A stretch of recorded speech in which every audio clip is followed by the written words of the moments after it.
तो जिन लोगों ने भी बिहार में 12वीं का एग्जाम पास किया है, सबसे पहले तो भाई बहुत बहुत बधाई, कमाल कर दिया।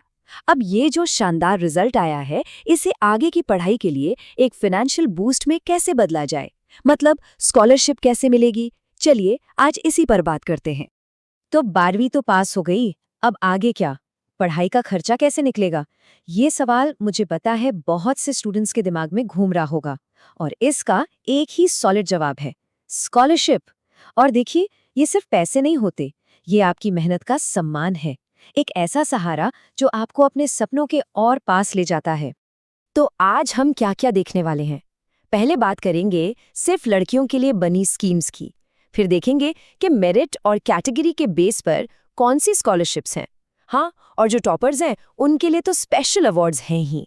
और सबसे ज़रूरी, आखिर में हम एक एक्शन प्लान बनाएंगे ताकि कोई भी मौका हाथ से ना जाए।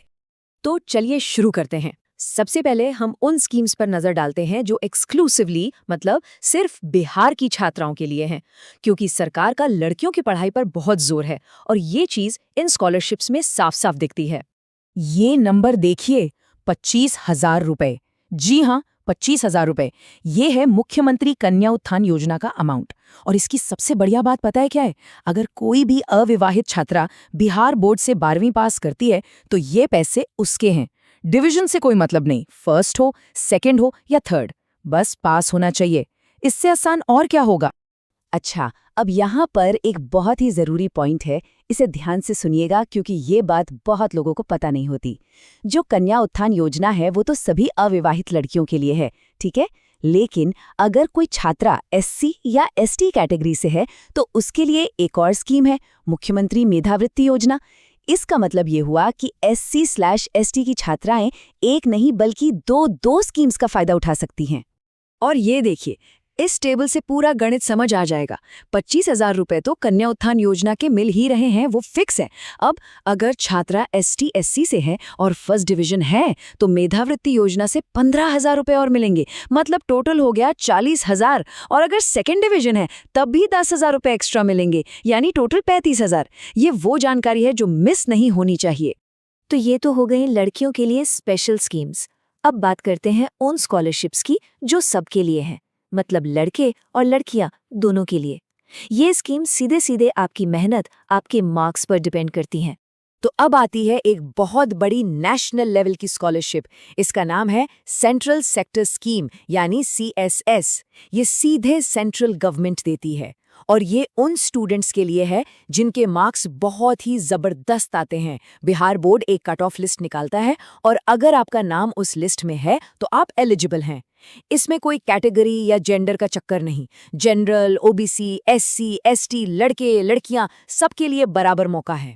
इसका प्रोसेस भी ना एकदम सीधा सा है। स्टेप 1, बिहार बोर्ड एक कट ऑफ लिस्ट जारी करेगा।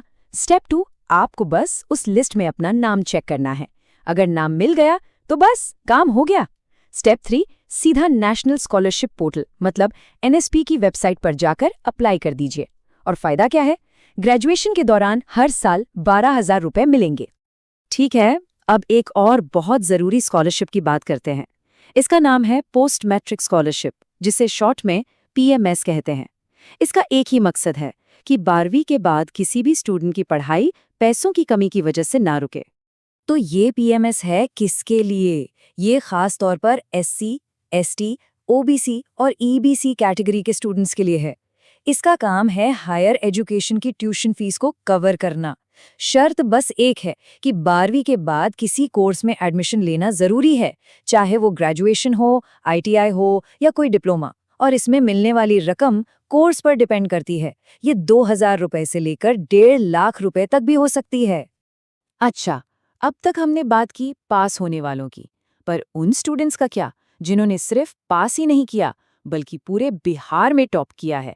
भाई, ये एक अलग ही लेवल की अचीवमेंट है और इसके लिए अवार्ड्स भी उतने ही स्पेशल हैं।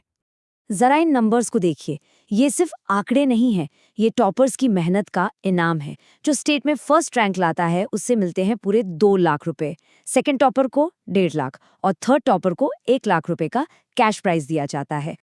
पर कहानी यहीं खत्म नहीं होती। कैश के अलावा भी बहुत कुछ है। टॉपर्स को एक लैपटॉप, एक मेडल और एक सर्टिफिकेट भी मिलता है।